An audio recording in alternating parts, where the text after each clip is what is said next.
Merhaba arkadaşlar, örgü kanalıma hoş geldiniz. Minik kız bebeklerimiz için örgüsü çok kolay, güzel modelli bir tığ işi etek yaptım. Bugün bu etek anlatımını sizlerle paylaşmak istiyorum. Etek örgüsü çok kolay arkadaşlar. Bir günde örüp bitirebilirsiniz bu etek örgüsünü.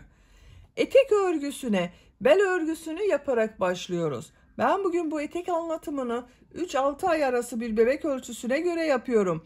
Ama siz bu eteği yeni doğan bebek için yapabilirsiniz. 1, 2, 3, 5 yaş, her yaş kız çocuklarınız için yapabilirsiniz. Yetişkinler için de yaparak kullanabilirsiniz arkadaşlar. Tek yapmanız gereken bu bel örgüsünde başladığımız zincir sayısını yapacak olduğunuz çocuğun bel ölçüsüne göre yaparsanız çok iyi olur arkadaşlar. Modelleri ona göre yerleştirebilirsiniz. Modelleri bu arada bulunan mesafeleri benimle aynı sayıda yaparsanız sizin yaptığınız model sayısı benden fazla olacaktır. Bu etek örgüsünde iplik olarak bakın böyle bir iplik kullandım. 100 gram 320 metre bir iplik arkadaşlar. Bundan bir yumak bitti. Bakın elimde bu kaldı. Bir yumaktan bu kaldı arkadaşlar. Bir yumak iplik ihtiyacımız var. Tığ olarak 5 numara 3 milimetre tığ kullandım. Sizin eliniz sıkıysa 3,5-4 milimetre tığları kullanırsanız yaptığınız örgü hem daha güzel olur ve yumuşak olur arkadaşlar.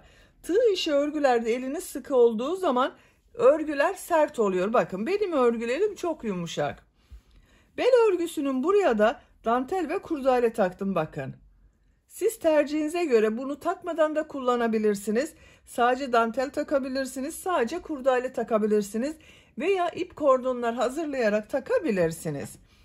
Ölçülerini söylüyorum başlamadan önce fikriniz olsun. Yüksekliğini ölçüyorum. Etek yüksekliği 23 santimetre. Bu yükseklik tercihinize göre daha az veya daha çok yapabilirsiniz arkadaşlar. Bel örgüsünün buradan genişlik ölçüyorum. 22 santimetre. Bu ölçüde 3-6 aylık bebek için güzel bir ölçü arkadaşlar. İpliği tığ hazırlayalım. Hep birlikte bu güzel etek örgüsüne başlayalım. Örgü kanalıma abone değilseniz abone olmayı unutmayın lütfen. Örgü kanalıma abone olmak ücretsiz. Örgü kanalıma ücretsiz abone olup orada bulunan zil şeklini dokunarak açık yaparsanız kanalıma video yüklediğim zaman ilk önce size bildirim gelir. Örgülerimden herkesten önce sizin haberiniz olur. İzlediğiniz videolarıma beğeni ve yorumlarınızı yaparsanız çok sevinirim arkadaşlar. Hepinize kolay gelsin. İyi çalışmalar. Örgüye zincir yaparak başlıyorum. İlk ilmeği bu şekilde yapıyorum. Size nasıl kolay gelirse ilk ilmeği öyle yapabilirsiniz.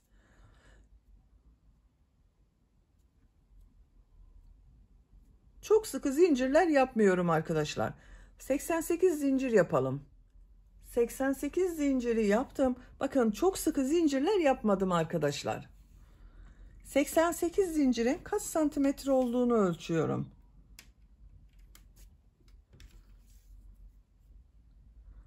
37 santimetre zincir uzunluğu var. Benim elimin sıklığına göre 37 santimetre için 88 zincir yaptım arkadaşlar. Siz 37 santimetre için elinizin sıklığına göre daha az veya daha çok zincir yapmanız gerekebilir. Yapacak olduğunuz çocuğun beline ölçerek bu zinciri yaparsanız iyi olur arkadaşlar. Bu sırada bu zincirler üzerine trabzan yapıyorum. 3 zincir yapıyorum. Tığ üzerine iplik alıyorum. 3 ilmek atlıyorum. 1, 2, 3. Dördüncü ilmeğe bir trabzan yapıyorum. Bakın 2 defa da çıkardığım trabzanı. Tekrar tığ üzerine iplik alıyorum.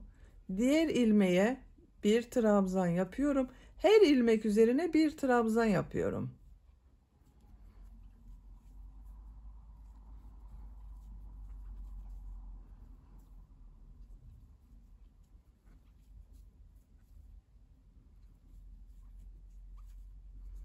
Bakın bu şekilde görünüyor arkadaşlar. Sıra sonuna kadar trabzanları yapalım. Zincirler üzerine trabzanları yaptım. Bakın bu şekilde bir sıra trabzan elde ettim arkadaşlar. Bu bir sıra üzerinde 88 trabzan var. Bu 3 ilmek atladığımla birlikte 88 trabzan var. Şimdi bunu birleştiriyorum. Bakın şu şekilde düzgün gelmesine dikkat ediyorum. Burada 3 ilmek atlayarak yaptığım, bakın bu ilmeğe tığ takıyorum. İplik aldım, içinden çektim. Görüntüsü bu şekilde oldu. 2 zincir yapıyorum. Tığ üzerine iplik alıyorum. Bu sırada bu yaptığım trabzanları bir düz bir ters boşluktan alarak trabzan yapıyorum. Şu şekilde bakın, tığ boşluğa takıyorum. Trabzan boşluğuna trabzan yapıyorum. Tekrar tığ üzerine iplik alıyorum. Bakın bu trabzanı ters taraftan yine trabzan boşluğuna tığ takıyorum. Trabzan yapıyorum. Düz taraftan boşluktan alıyorum. Trabzan yapıyorum. Ters taraftan boşluktan alıyorum. Trabzan yapıyorum. Düz taraftan boşluktan alıyorum. Trabzan yapıyorum. Ters taraftan boşluktan alıyorum. Trabzan yapıyorum.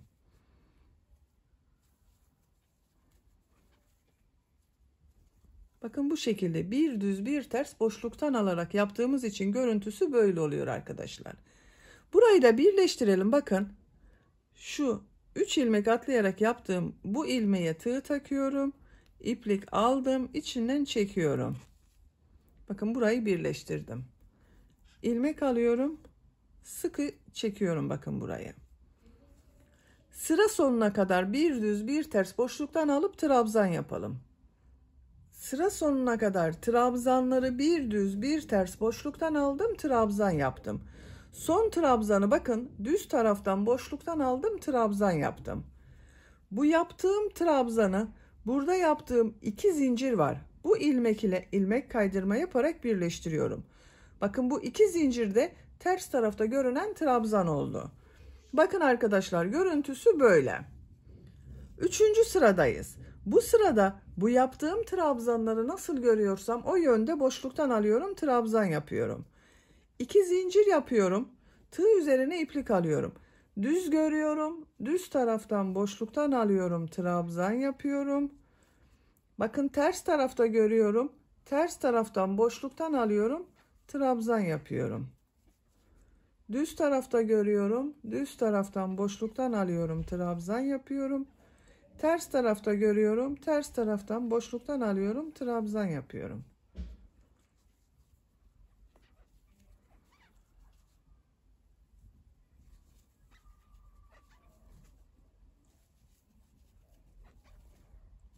Sıra sonuna kadar devam edelim.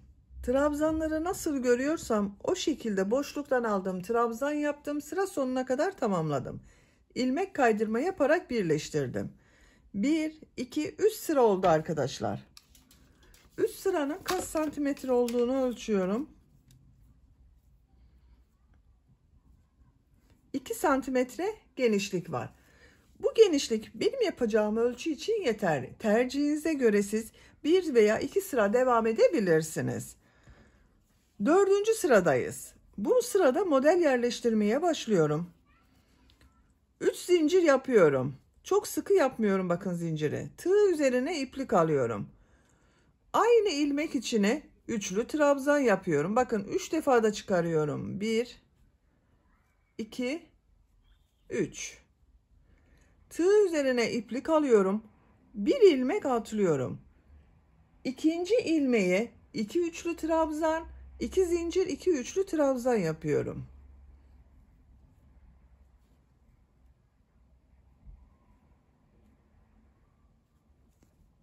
Bir,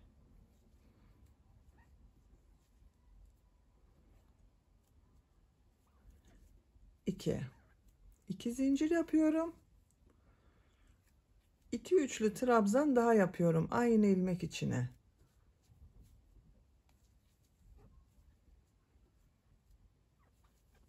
Bakın model 2 üçlü trabzan, 2 zincir, 2 trabzan oldu arkadaşlar. Tığ üzerine iplik alıyorum. 2 ilmek atlıyorum. Bu ilmek içine bir üçlü trabzan, bir zincir, bir üçlü trabzan yapıyorum.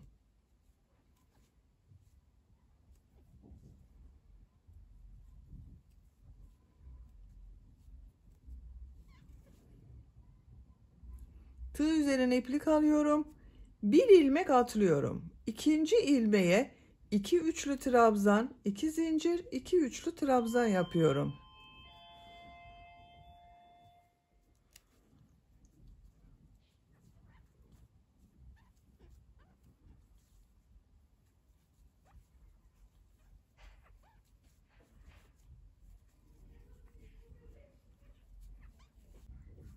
Bakın 2 üçlü trabzan, 2 zincir, 2 üçlü trabzan yaptım.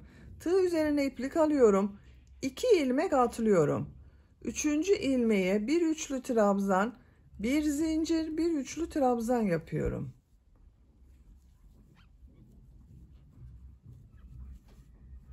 Tığ üzerine iplik alıyorum. Bir ilmek atlıyorum. 2 üçlü trabzan, 2 zincir, 2 üçlü trabzan yapıyorum.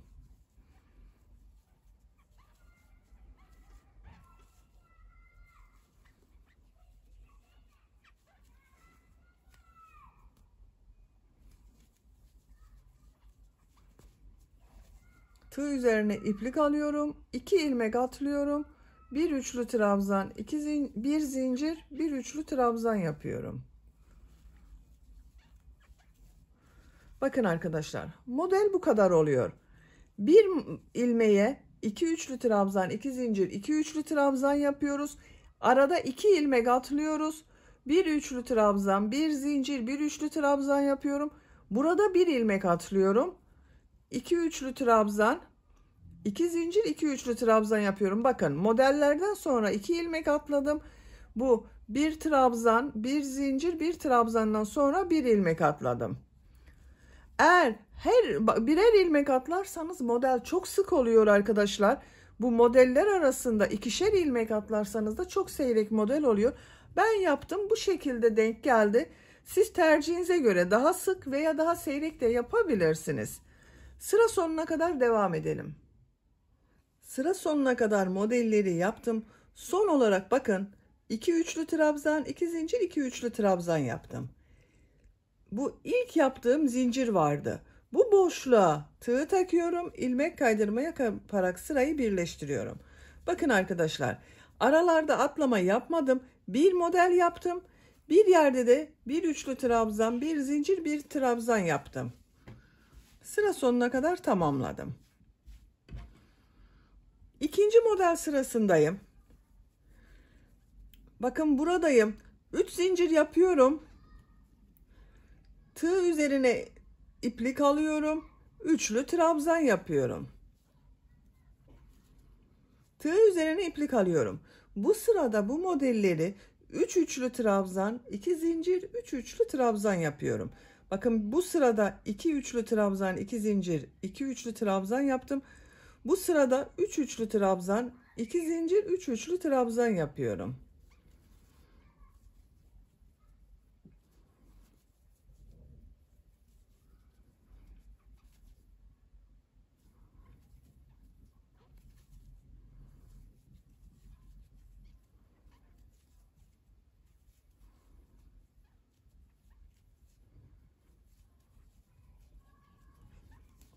Üç üçlü trabzan, 2 zincir, 3 üçlü trabzan yaptım.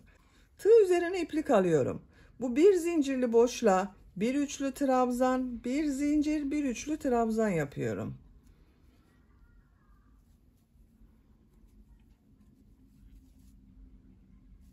Tığ üzerine iplik alıyorum. Buraya 3 üçlü trabzan, 2 zincir, 3 üçlü trabzan yapıyorum.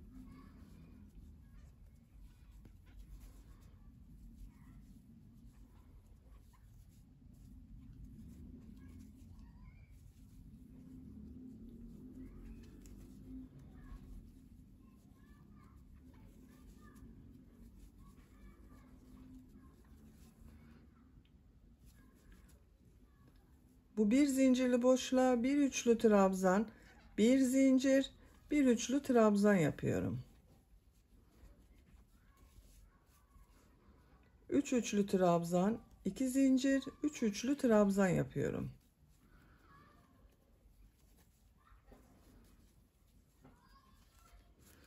Bakın arkadaşlar, bu şekilde. Sıra sonuna kadar devam edelim. Modelleri sıra sonuna kadar yaptım. Son yaptığım modeli sıra başında yaptığım bu 3 zincir ile ilmek kaydırma yaparak birleştiriyorum. Bakın arkadaşlar. Modellerin görüntüsü böyle oldu. 3 üçlü trabzan, 2 zincir, 3 üçlü trabzan yaptım. 1 üçlü trabzan, 1 zincir, 1 üçlü trabzan yaptım. Örgü bu şekilde devam edecek artık. 3 zincir yapıyorum. 1 üçlü trabzan yapıyorum. Diğer model ortasına 3 üçlü trabzan, 2 zincir, 3 üçlü trabzan yapıyorum.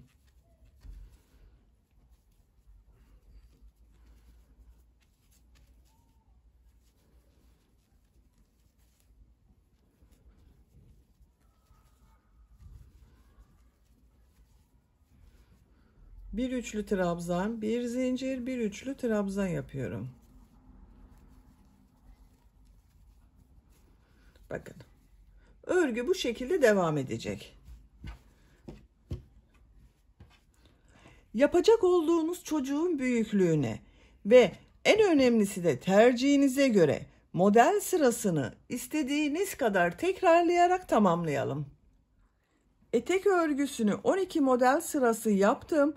1, 2, 3, 4, 5, 6, 7, 8, 9, 10, 11, 12. 13. sıradayım. Ben burada bitiriyorum arkadaşlar yüksekliğini. Siz tercihinize göre devam edebilirsiniz arkadaşlar. 2-3 sıra devam edebilirsiniz. 13. sırada farklı bir model yapıyorum. Bakın ilmek kaydırma yaparak buraya birleştirdim. Bir sık iğne yapıyorum. Bir zincir yapıyorum. Tığ üzerine iplik alıyorum. Bu model ortasında 2 zincirli boşluğa bir trabzan yapıyorum. 2 zincir yapıyorum. Bu yaptığım trabzanın bakın şurada bir ilmek var. Bu ilmeği şu şekilde alıyorum.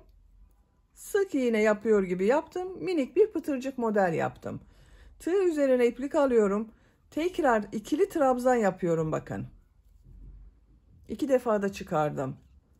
2 zincir yapıyorum. Pıtırcık model yapıyorum.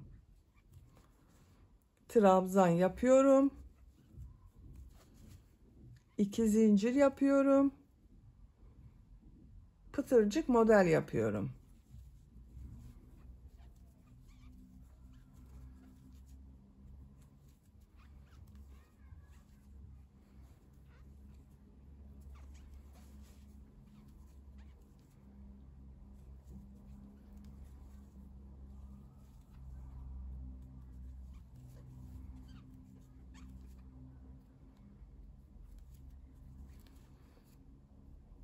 İki, 4, 6, bir trabzan daha yapıyorum. 7 pıtırcık model yapıyorum arkadaşlar. Bakın. Şu şekilde pıtırcıklardan oluşan model yaptım. Bir zincir yapıyorum. Bu diğer modelde bir zincirli boşluğa sık iğne yapıyorum. Bir zincir yapıyorum. Diğer model ortasına yine burada yaptığım gibi 7 pıtırcık modeli yapıyorum.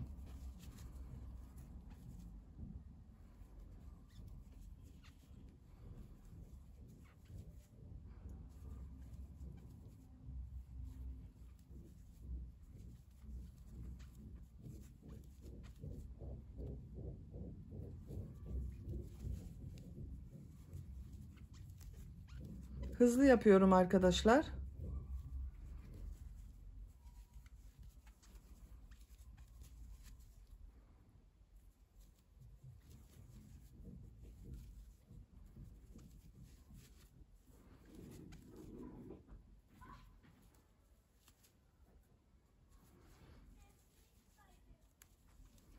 Bakın 7. yaptım. Bir zincir yapıyorum. Bu bir zincirli boşluğa sık iğne yapıyorum. Bakın bu şekilde pıtırcık modelleri oluşuyor. Sıra sonuna kadar devam edelim. Sıra sonuna kadar modelleri yaptım. Son modeli bakın bir zincir yapıyorum. Bu ilk yaptığım ilmek ile ilmek kaydırma yaparak birleştiriyorum. İki modeli birleştirdim bakın arkadaşlar. İpliği kesiyorum.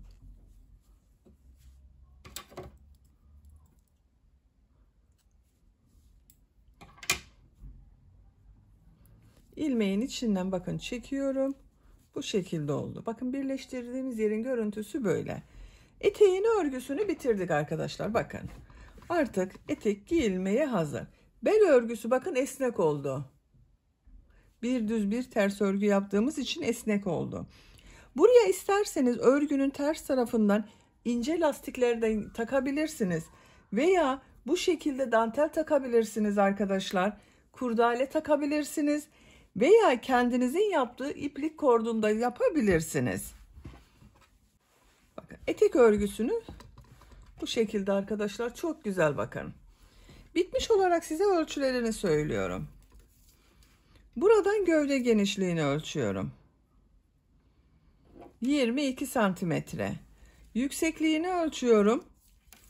Etek yüksekliği tercihinize göre istediğiniz kadar yapabilirsiniz arkadaşlar. 23 santimetre.